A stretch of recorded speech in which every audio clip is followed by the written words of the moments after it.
And with the situation on ground, you already know it's time for sports show. And welcome to the place to be. We are Voice of the People TV. More interesting shows today. More stories like the world, like more. You already know. Yes, I am Kizike, your host on the show. Let's talk about everything sports on this show now. Boniface is in the story. Super Eagles forward Victor Boniface recently joined his band Leverkusen intimidation playful social media challenge, revealing most famous contact on his phone, and that's about Victor Osimhen. In a video shared, by the Bundesliga side, Boniface didn't hesitate, proudly naming his compatriot Victor Osimhen, who currently plays for Galatasaray. Now, both players have made impressive strides in European football. Boniface has quickly become a key figure, a key player in Bayer Leverkusen, already notching 8 goals in 9 appearances this season. Now, following a remarkable previous season with 21 goals and 9 assists. Meanwhile, Victor Osimhen, whatever that's the name, they're both Victor, had a very stellar season with Napoli, and then recently moved to Galatasaray, where he looks to be a very, very big player in the mix. On the show today,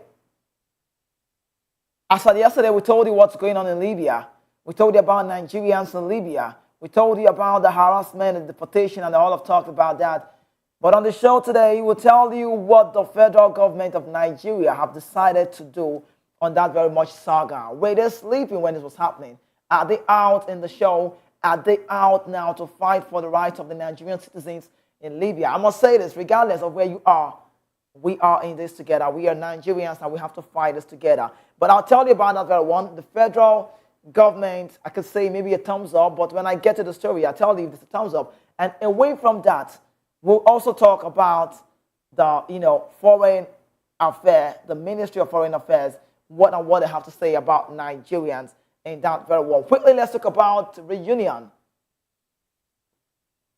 Victor Osimhen is in the show now, but in the aspect of unity and support, Victor Osimhen has reached out to fellow Super Eagles striker Odion Jude Igalo, disappointing return to Al Shabaab. Igalo and his Al Weda side suffered a heavy defeat 3-1 to extend their winless streak to 9 matches in the Saudi Pro League. Now, Victor Osimhen, who has been in fine form after navigating his own challenges in the summer, responded to Igalo's message of hope on Instagram, emphasizing the importance of faith and resilience. In a heartfelt message, Victor Osimhen wrote, second to the last slide, not be meme, but at all you must say God is the greatest. But let me talk about these both guys you have on your screen. If not for any reason, they are both from one state in Nigeria, Edo State to be exact, So there's a connection. But aside that, in the national team, I could say that Victor Osimhen has already looked up, or always looked up to Odion Jude Igalo. But Odion Jude Igalo is not really in a very good state of mind because his club side, Al Weda, played a game in the Saudi Pro side and did not come out strong against his former side. So he lost against his ex-team, or you could say ex-employers, and that did not go well for that very man you have on your screen. But then Victor Osimhen has come to say, don't worry. Now, only time you go take, Stammer go call him Papa name. Okay, now, on the show, let's get to the main talk now. The big of them all, CAF ruling.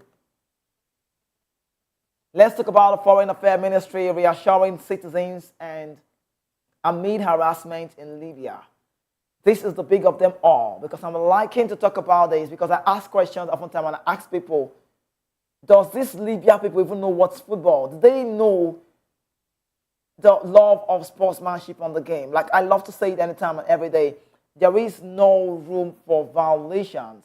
Else, they're not going to give red card. There's no room for violations. If there is violations in the game, then we can't be seeing those cards. So there's no room. That's why a retaliation or an offensive attack or an aggressive attack would stand so wrong for the opposition player or for any player who tends to go that way. Now, what about the Ministry of Foreign Affairs? Oh, I like to say this again. Please leave this for me. Leave this for me. Mediterranean Sea. Oh, you could see that's Libya, actually, the map, You have Ziltans, you have Start, you have Tripoli, Gadamasi, Adiri, Albari, Gat, Al-Jaws, Al-Bijal. All of these places, you say, make I go. Nothing will make me enter this place. Even I say business, say Kizike, business day, where you there? Hello? If I come Albari, where you there? I hear you. Mike, I get phone now. I hear you, hello? I'm not making any move to Libya, I'm sorry. No disrespect to Libya, but yesterday when I talked about Libya, someone said the word and said, Nigerian people say when they see me the complete match for Libya. If you saying I don't know where they go, because they not get, I'm not talking about if I do, I go know what I mean. But as I talk to you now, the Ministry of Foreign Affairs has reassured Nigerians of its unwavering commitment to safeguarding the safety and the welfare of its citizens in Libya and heightened tension following the recent ruling by the Confederation of African Football CAF against the Libyan Football Federation LFA. The CAF ruling comes after incidents that reportedly involved mistreatment of the Nigerian national team and officials while they were in Libya for a Nations Cup qualifying match. According to reports, Nigerians residing in Libya had the experienced increased harassment from local authorities after CAF decision to sanction the LFA. Those Libya people, when I say they don't get joy, because say that time before this one come up now, if you get paper, you don't get paper. Go home. Someone went as far as saying there's no connection with Nigeria and Libya. We don't share any border. And I was having a word with someone, I don't like to call names on the show, and he said to me, if you want to ponder blame on this said story, put the blame on the Nigerian government. And I said, why? He said, look at what someone said, that if Nigeria was good, we would not be going to Libya to suffer. I also understand that some Nigerians in Libya are also not doing it right. We know what's happening in Libya. We know the trafficking, we know the human, we know all of those stories. We know Libya has never been like it used to be in the days, like our forefathers' days. But we know the story of Gaddafi. We know about Libya, two governments, two presidents, but as at some weeks back now, they have a now renewed and a renowned president. So now it's not a problem. If we are making a call and we're saying, hello, let's call the Libya government. Not be saying our two will they pick the call. Now one person will the call now. But I'm likely to tell you that according to reports, Nigerians residing in Libya who experienced that harassment and then deportation, big talks, maltreatment, and the rest of that, I want to tell you that on that kind of decision that the Ministry of Foreign Affairs has intervened in this very one because allegation emerged suggesting that Nigerian citizens in the country were facing undue scrutiny and interference in their daily lives. Now, potentially as on Libyan football authorities, for that one, that's a poor treatment on Nigerian sports representative. We know what they did. After CAF indictment on the Libyan football authorities, they did it right for CAF. Now, in response to the situation on ground, the Ministry of Foreign Affairs, through a statement released on Sunday and signed by Ambassador H.A. Abu Obe, sought to allay fears, confirming and affirming that Nigerians currently living in Libya remain safe and have not been subjected to any adverse treatment by Libyan authorities as a result of the football-related verdict. Now, Ambassador Abu Obe underscored that Nigerian national side in Libya, the Nigerians nationals, you could say, in Libya, continue to conduct their daily activities without interference, and the ministry have been actively monitoring the situation to ensure their safety and protection. So there is no need to worry. There's no need to fear. Our eyes are on this. We can see. So I love the part where the Ministry of Foreign Affairs is wishing to convey that as of the time, making a statement. They said Nigeria and Libya are going about their daily activities, devoid any form of harassment by Libyan authorities, following the verdict of the Confederation of African Football, CAF, which indicted the Libyan Football Association for their ill treatment of the Nigerian team and official while in Libya for a Nations Cup qualifying match. The statement reads. So this one sounds like we are watching, but you now will be saying I did that place, me not doing right. Because in Nigeria win the case, let me say if Libya person they work, you pull up for me for. If that happens, then you have yourself to blame. I'm just trying to say it ironically so you know what I'm trying to say. Because we know how the Libya people can be. So we have Nigeria. I mean, you have people who have invested heavily in that country.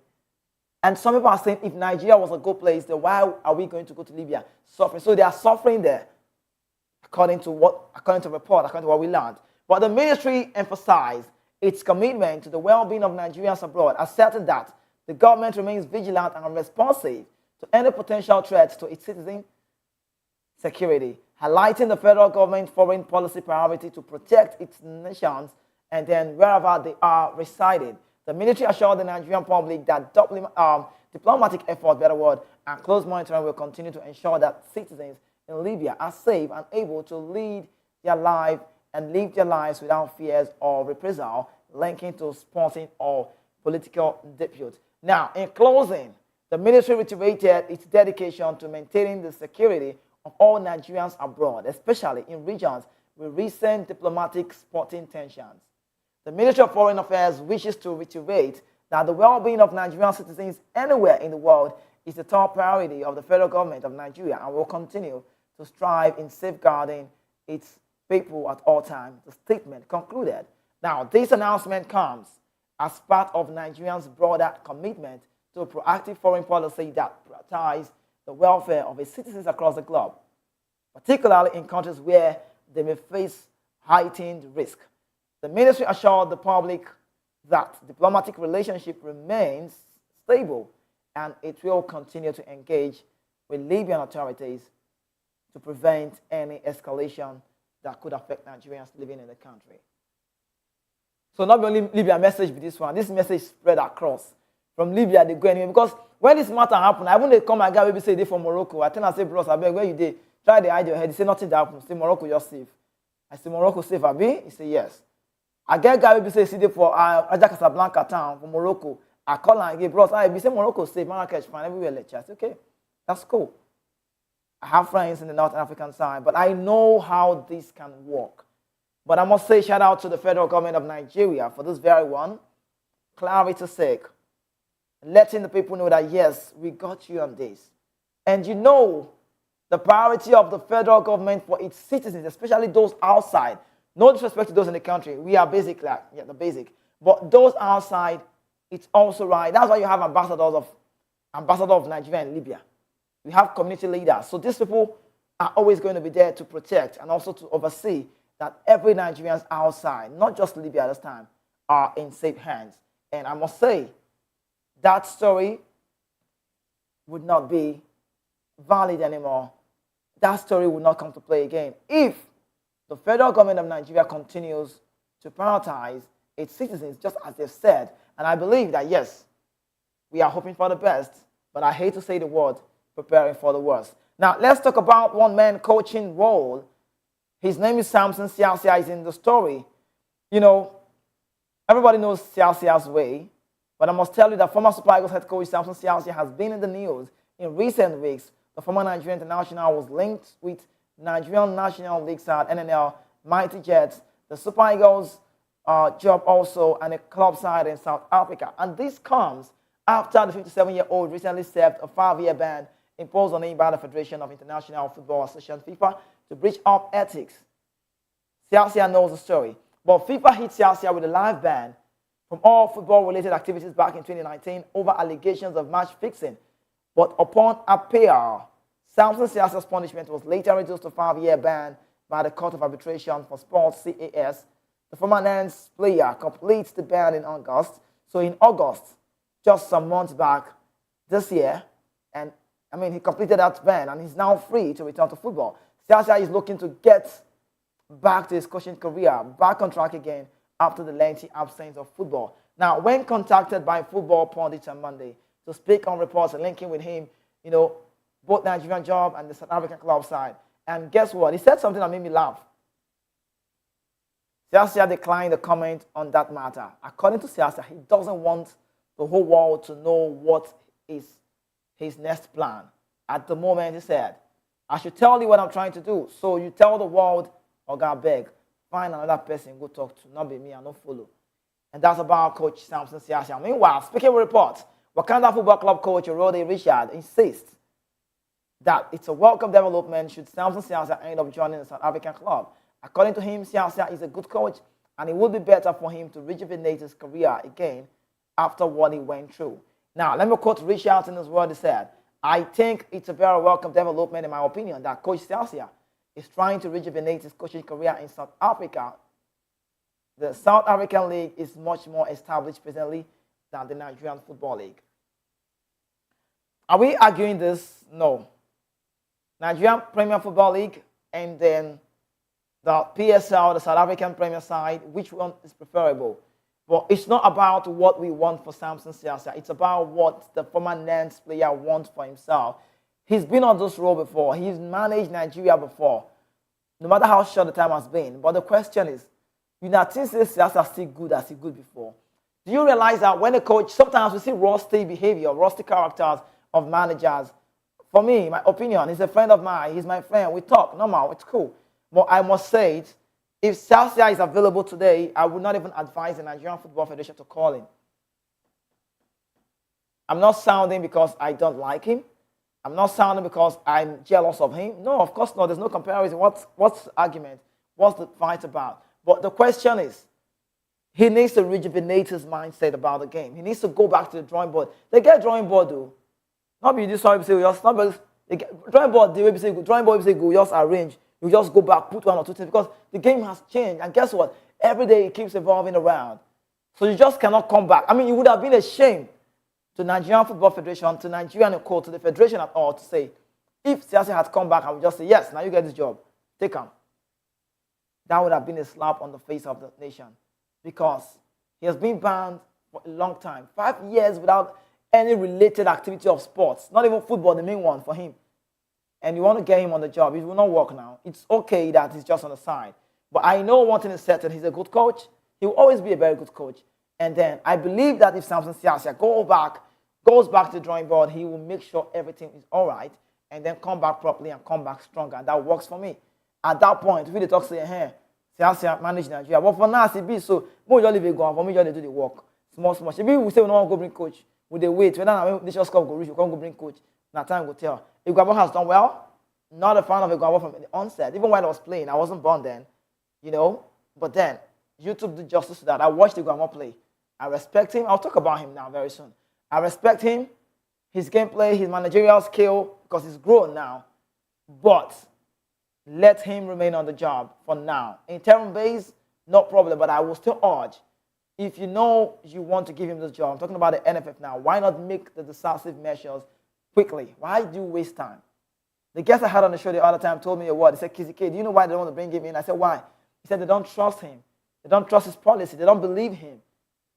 And he said a word again that struck my mind. I gave to reminiscence. He said, they don't believe in themselves. That is to say, in other words, Nigerians don't believe in themselves. So now until white man maybe say, get here. I don't like to talk white. We like to be racist, white and black. I don't like them. Until foreign coach come. Because if not be foreign coach, they find. If we're not going to find that coach for waiting in Benin Republic that time. You get my coach, I've been in which country that time. We don't need to do all those ones.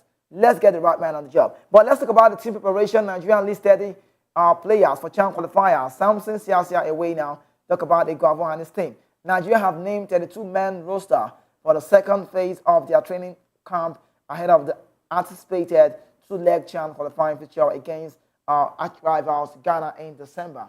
Now, most players have received notification of their invitation that will join the Super Eagles Team B with some of the latest additions, including Remo Stars, goalkeeper Kayode Bankole, So Kamanga of Lobby Stars, Osasu Martin, experienced winger Bernard Uvoke, and Nekeme Okon, Obong Fare of Rivers United, and under 23, and that's Water Football Club star. His name is Dominion Ohaka. Others are Canopy Show, Abiam Nelson, Aminu Adams, and Sudilas Alibaba. All invited players are expected to report to camp for intense preparation under the tutelage of Fidelis Elechiku and Daniel Amokachi, while Augustine Iguavo goes on assignments outside the country. So you see what he has done. He has shared the job for them. Now, the team began camp on Wednesday last week before being dispatched, the following day to represent their various clubs in Nigeria Premier Football League matches over the weekend. The players showed flashes of brilliance during the 2 days exercise, drawing, encomiums from Super Eagles interim coach and technical director of Nigerian Football Federation, Augustine Iguavo, who said he was impressed with what he has seen in the players so far. Now, Iguavo said this on the NFF TV. He said, very impressive, only 2 training sessions, but you can see that technically they are very good. We still have a lot of work to do because they are coming from different club sides. We have to try and see how we can blend them together into one unit. Ghana will host Nigeria in the first leg between 20th to 22 December. That's 2 to 22, 24. While the second leg holds on that's another day in Nigeria a week later. Now, the winner over 2 legs of this very big game coming up will automatically qualify for the 2025 CHAN which will be co-hosted by Kenya, Tanzania, and Uganda. Let me give credit to who it's due. I must give credit to one man, Augustine Iguavon. I love the way he's shared the job. I love the way he has shared it. He's not being selfish. You have the Super Eagles job to do. Yeah, you have it. You have the role to play. You have that role. You need to take us to the Nations Cup. And he knows the ultimatum, not like an ultimatum, but he knows in his head, I need to show my prowess. I need to let the people know that, yes, I'm good to go and I'm ready. Man, not going to go the form be S player. Man, I'm not going to lose guard because at the fourth time now, even though say matter never too long, we don't coach. Now the fourth time, maybe say you go about on the do Nigeria thing. Now I'm liking what he's doing. He said, Fidelis, come, take this job. Ogumo the day, now I sabi these boys. I know they do Nigerian league things. I get players. Now, so he leaves the country, and then he have these guys talk about the players to work for, and that works for me. So shout out to Nigerian football. I must say, Iguavon over time, as at, let me just say, since he came to power as interim, not technical, even though Nigeria still get recorded the break, I never see anything that happened for you before. I never see maybe say person, a technical coach. I mean, a technical director, novice. Technical director, constantly interim coach, I never see him.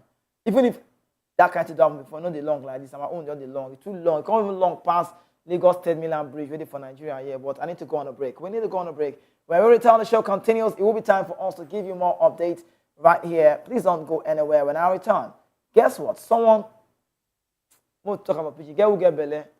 You get belly, they come around like that with the belly. When I deal with us and they come back.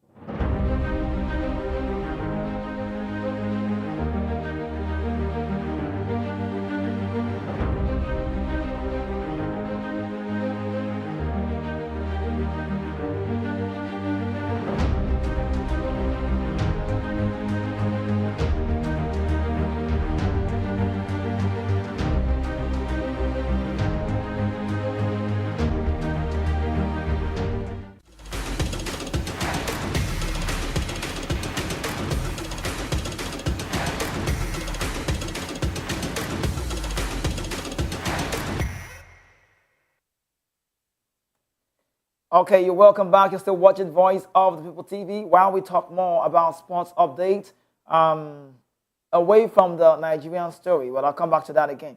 Don't forget, I already told you the Federal Ministry of Foreign Affairs are already in this very talk about Nigerians in Libya. Their safety is our priority and the measures is being taken out there. The federal government are not sleeping either. They are all watching out to see that the players, the people in Libya who stay in Libya are safe. But let's talk more and bring about this one, Martin Odegaard. You know, people say Arsenal.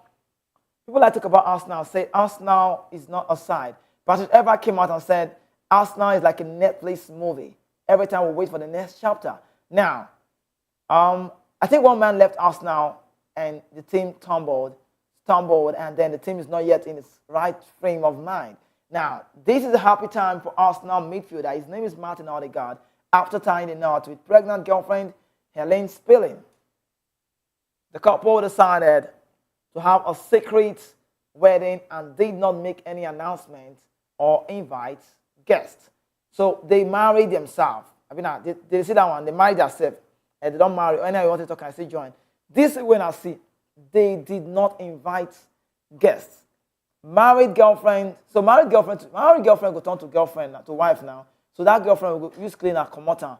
So Martin Odegaard has started not with his girlfriend who is pregnant, and according to Norwegian newspaper Verdens Gang, saying to report, she changed her name Helen Spilling to Helen Spilling Odegaard.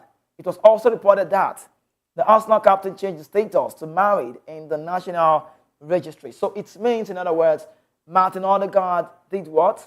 He is now a married man, and he's not doing it the other way. So it's not say we like this kind of marriage, everybody will come. Family and friends, everybody everywhere will just fool. That's not what Martin Odegaard is doing now. Martin Odegaard, he's no more single. He's a married man. And Helen also has been a big supporter of the Gunners and has appeared in several Arsenal games to support, the partner Martin Odegaard in this very one. So congratulations to Arsenal, Martin Odegaard, but the club side is also still not doing too well. Now, let's talk about the biggest of them in the Arsenal stories. You know, there's one man that's always making everything sure that Arsenal look in a way that people can say, yes, we are good to go. Edu, the sporting director of Arsenal. So let me say it well. Arsenal confirms Edu Gaspar's resignation from sporting director role. Now, the Gunners made this announcement in a statement on their website on Monday. Edu Gaspar has today resigned from his position as our sporting director, the club announced. Edu, our former player and invisible, rejoined us in the role of technical director in July 2019. He progressed through the club and was promoted to sporting director in November 2022, where he oversaw men's, women, and academy football. Now, the Arsenal statement reads, "We thank Edu for the past job he's done, and we thank Edu for the part he has played in our renewed football strategy and driving the club forward with the values of Arsenal in his heart." Now, speaking on his exit, Edu said it was an incredibly hard decision to make.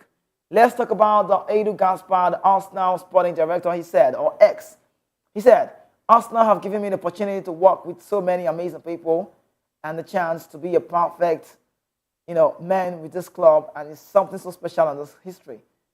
The 22 and 24, 2002 and 2004 Premier League winner with Arsenal said, so you need to know he's an invisible winner.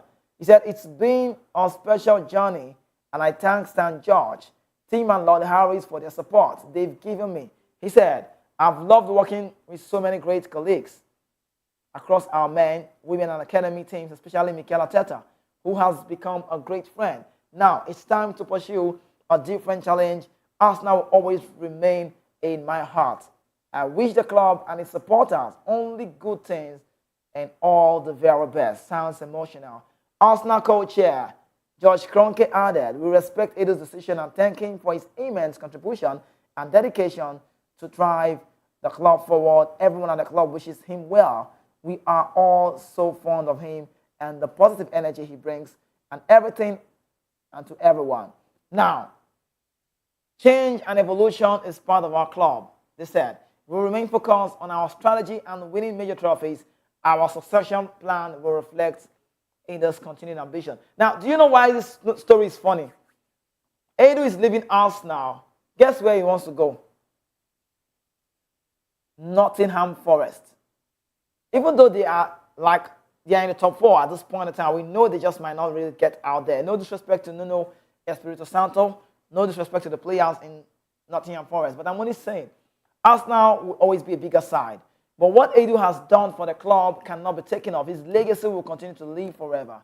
But now, I think, like you said, it's time for me to move on. I don't know, peradventure, who knows? Maybe Edu don't look Arsenal. Look, say, this will not win league. Mark or here. But I think it's a money move. For me, or my opinion, I'm just saying, I think it's a money move. I feel like Edu left Arsenal because Nottingham Forest offered more. I feel like Edu left Arsenal because he felt like I've given Arsenal all I can give. So, if Nottingham Forest is coming for the Brazilian, because, see, why this is scary, truth be told, Arteta will be questioned after this season. And I will not be surprised if he's sacked. But although I doubt they'll be doing the right to let him go. Because currently for me, in the Premier League, if you ask me, I'll tell you he's the second best coach after Pep. The rest are okay. But I think for me, I'll give it to him. With a short period of time and how we have achieved the game and strategy of Arsenal football, come on, let's give him some credit. But the question now is, how long can you continue to manage Arsenal sides without giving them trophy? For an Patrice Evra to come out and say Arsenal be like Netflix movie, what they do after season, they're going to wait for them. Looking unto God, the author and finisher of our faith, not be God type, now Arsenal matter. They just the wait. The fans are getting frustrated. My producer is an Arsenal fan. Nikesh, you know what's up now, right? If I ask you, tell me. They are getting frustrated. When are we going to win the league? It's a problem. And after that long time, Arsenal is still somewhere scrambling in that very part. We know about the Champions League story, but we'll give you that when time comes. Now, let's talk about this one now. Next, Man United players glamour for Van Nistelrooy to remain at Old Trafford. Would you like to see this? I thought about it too. Let me say, I say, if this Amorim can't come now, what you going to destroy now? But Man United players are clamoring for club legend Ruud van Nistelrooy to remain in some capacity after his period as interim coach ends. Van Nistelrooy is esteemed by United leadership group for the way he carries himself along with all the staff that serve for team operations. Now, no concrete decisions have been taken on the makeup of Amorim backroom staff yet, but the incoming head coach does not think less. He's coming with 5 of his assistants, Carlos Fernandez, Adelio Candido, as well as the experienced Emmanuel Ferro, who operates in that role. So if they are to join, it will be hard for Ruud van Nistelrooy to remain in that assistant role, but then he can still fill another position. But some tweaking of his responsibility would be required to keep him at United. But the club legend has stressed his openness to helping differently. He has also thrown his support behind Amorim and has said one more than one occasion that he would love to speak to him. Now, Ruud van Nistelrooy here, is also a strong desire. But then, what about Darren Fletcher, who is currently doing the first team coach? He's going to remain under Ruud van Nistelrooy. Now, he's been a great link. I'm talking about Darren Fletcher now, between the academy and the senior side, having taken that same journey as United player, making over 300 appearances and winning 13 trophies in 20 years. One source also said, the work Fletcher does may not be the spotlight, but it's been so important. So Ruud van Nistelrooy on your screen, he wants to remain at the club. He knows he will not be the head coach. He might not be the assistant, but he don't mind having any role in Man United. He loves the club. I know how it works. So no matter how good he does in the next game, it doesn't guarantee him a stay. Unless the club, the board, and maybe Amorim sees reason why they want to keep the Dutchman. He did well when he was in the Eredivisie, but now it's a different version of the game. Let's talk more about a player who people have said, please retire.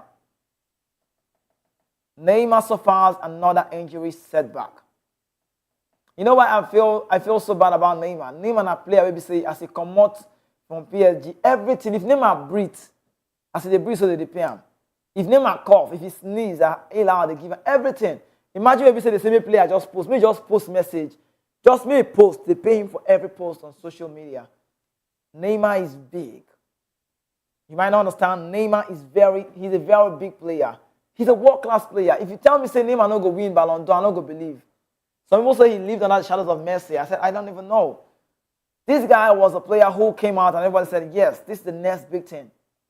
Neymar made his second appearance for Al Hilal as he continues his return following a year-long absence due to an ACL tear. That ACL injury will not be small injury. See, this one Al Hilal. This just see, if he can't meet don't wear him. He never to wear him. ACL and anterior crucial ligament injury if he knock you.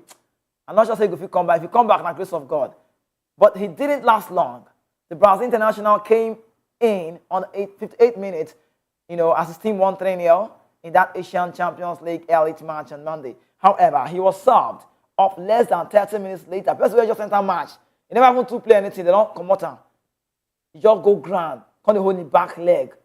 And that seemed to have pulled up while stretching his leg out of the ball in the penalty area. Now, Alexander Mitrovic scored a hat-trick to lead Al Hilal to win and put them up in that very phase. Talk about the Asian Champions League. Now, moving on, Neymar saw his first action for Al Hilal, who he joined in 2023 from Paris Saint-Germain on October 21, but hadn't played again until Wednesday game against Esteghlal, as he cannot be registered for Saudi Pro League games until January. My guy tell me, say, no matter how he be, Pikin must play football. I say, why? He say, even if he Pikin dey for bench, they're going to pay him. I say, bros, that's not poverty they talk. See, everybody wants to have their game. Everyone wants to be on top. I recall Olofin China one of the time, ex-Nigerian international. He said, some players have come to Europe, Nigerians, to win awards for themselves. Some have come for personal glory. Some have come for family issues. Players with potentials, they always have high release clause. In other words, they are very high and very hard to sign away from their clubs. Now, everybody's talking about Cole Palmer. Do you know why they talk about Cole Palmer? Do you know that up to date, Man City is so worried. They are not happy that they did not put a buyback clause on that guy. And Chelsea knows that they have a good potential player. And Chelsea know how to make him put pen to paper. You don't go sign contract now, will keep until 2030. No, that's not Cole Palmer. That's Matthew Vassell. We'll come to that story, please, not now. So, moving on, it's a big talk about Neymar and how football works for me. So Neymar is in the story. He has that potential. Someone say Neymar is like the old part of the game. Like Vinicius is the recent. Some said Neymar should have won the Ballon d'Or, and everybody knows, even personally, I thought he would have won it. When he came out from limelight, we saw him in Santos. He was just like the big player. Some said he lived a life of lavishness, but I don't even think it's about the lifestyle. It's about the integrity of the player. Who knows what he's come to do in football? You compare Neymar to Vinicius, you don't want to do that. But Vinicius is very young. Vinicius Jr. knows that he just can't win. He might win the Ballon d'Or. He's achieved a lot for himself. He's in the biggest club in the football world, in the world of top level football, Real Madrid. But with the Neymar, I wonder what his story would be next. And I'm just hoping that Neymar can come out of this. But you're still watching Voice of the People TV. On the show, we told you a lot, and I'd like to go back again. So if you're just joining us, you have to understand the top stories of how we started the show. If you did miss, I bring it back to you with the top stories, and that says the first one I had on the show to bring to you was where we talked about the federal ministry on the side, but we talked about Boniface, and the first story says Victor Boniface said, the main contact I have on my phone, the basic contact I have on my phone, anytime we check my phone, my dad called me, main guy was like, get my phone. Now, Victor Osimhen. And I left that story and I told about the Nigerian reunion. Osimhen reaching out to Odionju Igalo after his team did so poorly. They did not do well after they played a game against his exile, and Igalo has been so furious and not happy. And I left that when I told you about the CAF ruling, where I told you that the Ministry of Foreign Affairs has reassured Nigerians of its unwavering commitment to safeguarding the safety and welfare of its citizens in Libya amid heightened tensions following the recent ruling by the Confederation of African Football CAF against the Libya Football Association LFA. In other words, it means that Nigeria people in Libya are safe. And the federal government of Nigeria has come to say, we got you on this. We got you in our back. We are not worried, but we've seen at Libya, we are not go find trouble. Because Libya not get joy. Not go find trouble. Just your respect yourself, jejely one yoli.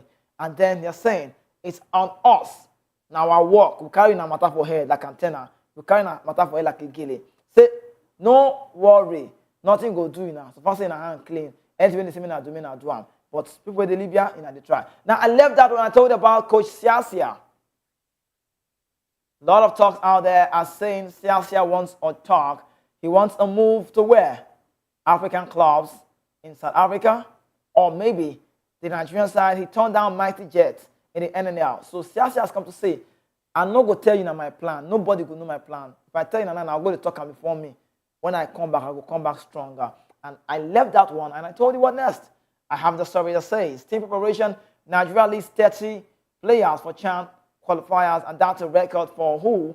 Augustine Iguan. Well, doing well for himself, but you need to interest you to know that we have Ilechiko and Daniel Amokachi alongside in that very job. Ogunbodede is also not an exception. And then we talked about Martin Odegaard. Martin Odegaard, who tied the knot to his pregnant girlfriend Spilling, and Spilling name is now Helen Spilling Odegaard. She's changed the name. And Odegaard, say, for Facebook, now for where they do that inside. Now Facebook, they will go Facebook, go say, what are they say? You're single, say single status. He's now married, no more single. And that's about Martin Odegaard. But I need to go on a break. When we return, the show continues. I told you about Edu, who confirms himself away from the job. He's no more doing the job again for Arsenal. He has moved to the next phase. And then, what next for Arsenal? Only time will tell. Van Nistelrooy in the story, would he be doing the job again at United? Maybe he will stay, but of course, he will not stay as a head coach. But just maybe as what? Interim. Yes, let me remind you again about this Nistelrooy story. Can I tell you? Man United have a job to do. Let me talk about this. I need to say this quickly before I go on a break. Man United knows that we have the class of players who can take us to the next phase. The backline, the Delige, has brought in stability to the team. Mazwari also exceptional player. Wan-Bissaka is out of the club now. Luke Shaw is somewhere down with injuries. But I love the pairing of who? Delige and Lisandro Martinez. But also, you need to know there's a Lenny Yoro, who is not even up to 25. So if you see, I think they should give some credit to Ten Hag for the signings. But I feel so bad for Ten Hag because he did not enjoy what he signed. All of those guys will do well. Now, Ohate is in the midfield. Casemiro, who they said is not good enough, is also in the midfield. Eriksen also in the team, who Ten Hag have been playing oftentimes. And people say, no, you can't play this man all of the games. Alejandro Garnacho, Amad Diallo, they wrote a message on Instagram to Ten Hag because they know what Ten Hag has given to them, an opportunity. And that's also a Rashford, Rasmus Højlund, all of these guys, Zexi. Now, when you hear me call up the names of these guys, you begin to see that Man United have the quality to make top 4. What is the priority of Man United this time? They would have won the Chelsea game, but they were not able to seal it. So I think for me, Van Nistelrooy is not a bad coach, but I don't think he's good enough to manage Manchester United at this point in time. I just think they need a good coach. But who is the good coach? Ruben Amorim. Do you think he's the right man for the job? It would interest you to know that the top flight football, where you have the Premier League side, the Portuguese side, and have Man United, you don't want to compare. He's going to be managing bigger players now. That's why people are thinking he's going to bring in the Victor Gyökeres. Of course not. He wouldn't do so. So he's going to work with what he have in hand. He's going to work with the Rasmus Højlund.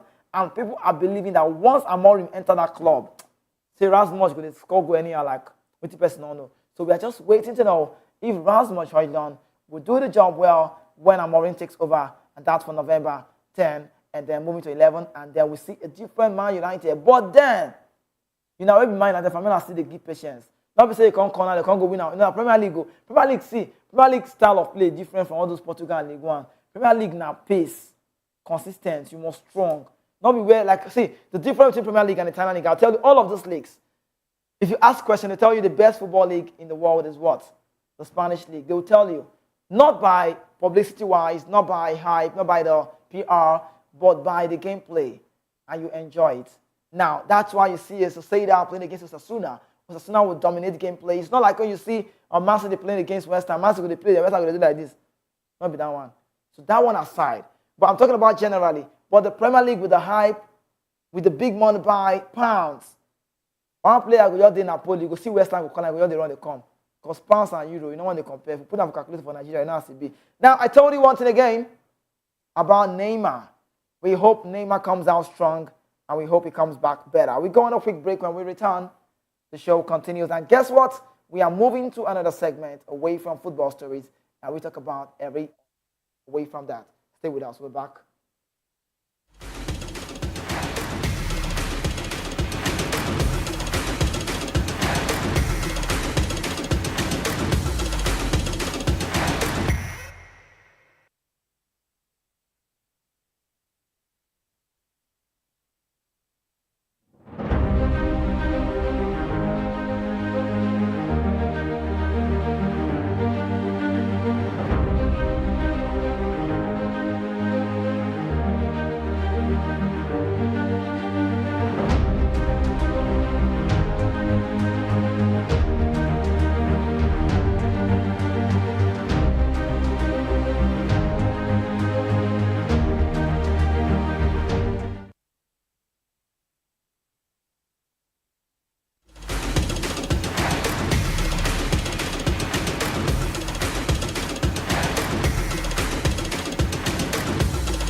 Now, welcome back again. You're still watching Voice of the People TV. Let's move away from football stories and give you other sporting stories. I'd like to bring you this one coming from Well Sound. It's the Formula One. Are you a fan of Formula One? And they talk and say, dispatch rider, where they do Formula One for like Lagos Road, maybe they careful.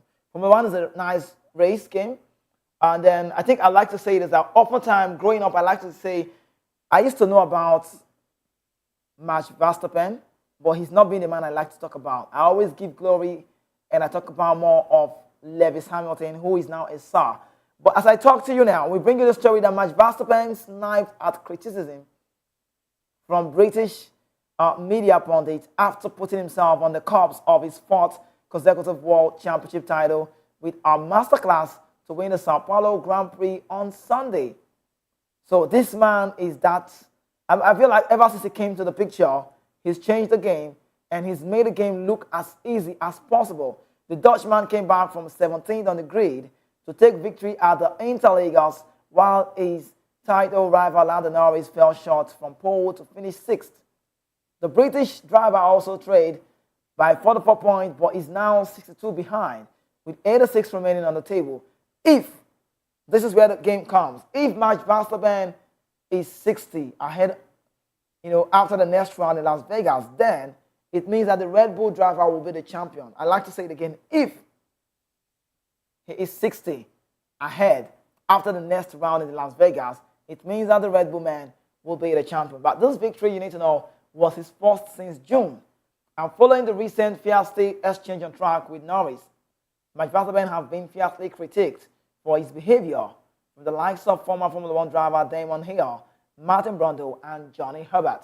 People don't really like him. I don't know why. I don't know if it's. I don't know why people don't really like him. He faces a whole lot of criticism every time he wins a race, every time he comes on the GP race, and then what have you. But I think it's about the mentality of the man. He's top notch. He knows there's a competition. He knows this is big. And I need to race to be out there and fight till the very end. And that's exactly what the Dutchman is doing now. And he's giving a whole lot of gameplay competition. He has brought transformation for me. He brought transition to the game.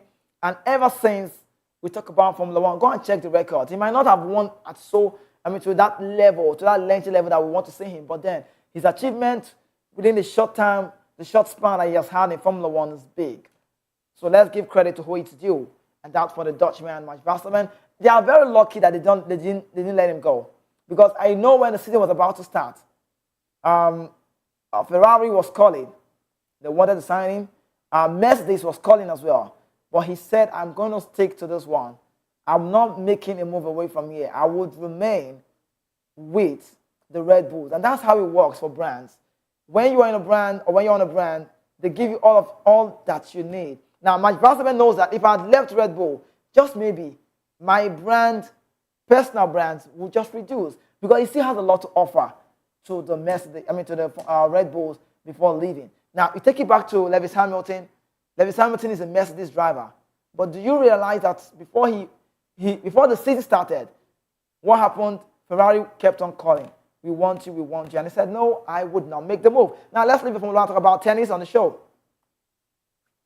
China's Zheng Bates, some like to call her Zheng Queen, but I like to call Zheng, beats Rybakina for first time at the WTA finals at Riyadh in that very game. Now, Zheng Chen, 22, improved her chances of advancing to the semi-final of the WTA final with a 7-6, 3-6, 6-1 victory over world number 5, Elena Rybakina, 25, in Riyadh on Monday. Moving on, the 17th seed, Zheng rebounded from her opening round robin, defeat by Aryna Sabalenka by claiming her first win for 3 meetings with Rybakina. That's like a record for me. Now, meanwhile, Rybakina suffered a second defeat in as many matches this week in Saudi Arabia and is facing elimination, which one more round-robin clash to go against Sabalenka on Wednesday. Now, moving on.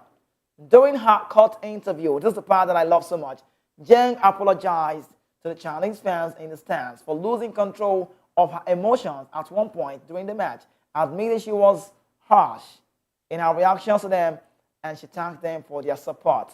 She's Chinese, actually, you know the story. Now, in her words, she said, sounds emotional, I'm really happy to have won the match because I have never been in this phase before and I've never beaten her before. So she's one of the greatest players right now on tour, huge serve and great ground strokes. I didn't take my chances in the second set, but I was able to come back in the third, and I stayed focused. I had to stay really focused on my service game because here, both of us are destroying ourselves. It's really tough to return. If you did see that very, very game, you understand what I'm saying. Aryna Rybakina, see, let's take it back to Sabalenka. Let's talk about Sabalenka first of all. Sabalenka, we know how she knows the court very well, but Zheng came and destroyed. So now she got to play in Riyadh. She's just 22. Elena Rybakina is 25, so it's not about the age. But this was just for yesterday. If you saw that gameplay, you would know that Zheng has what it takes to get to the next phase. So just for adventure, maybe, just maybe, she is like the next big thing in the world of tennis. But wrapping up on the show, let's quickly bring you this one. The last of them all. Nelly Korda wins LPGA Player of the Year, and that's for the world of golf. Nelly Korda, maybe nursing a neck injury, but she still claimed her big career feat on Sunday. The world number 1. You know, talk about this lady. clinched at the LPGA Player of the Year. The award uses point-based system, so mathematically impossible for anyone to catch Koda even with 3 events left this season. Moving on, Koda 26 said in the press release, winning the Rolex Player of the Year means so much to me. This season has had the highs and challenges, but I'm just really grateful for the people here to give me all of the support and a very great moment, and that's for the lady you have on your screen. I need to go now. The show continues your way. It comes your way again, hopefully for tomorrow, 11 a.m. Nigerian time for the Sports Republic show. Please keep a date with me. Don't go anywhere. I am Kizuke. A big shout out to everyone who's been blessed by the show, behind the scene, keeping it real, and also you watching from wherever you are watching from. Thank you so much. I remain your host, and I remain that same man, the only football player without a jersey. Tomorrow will be Wednesday, and I'll see you.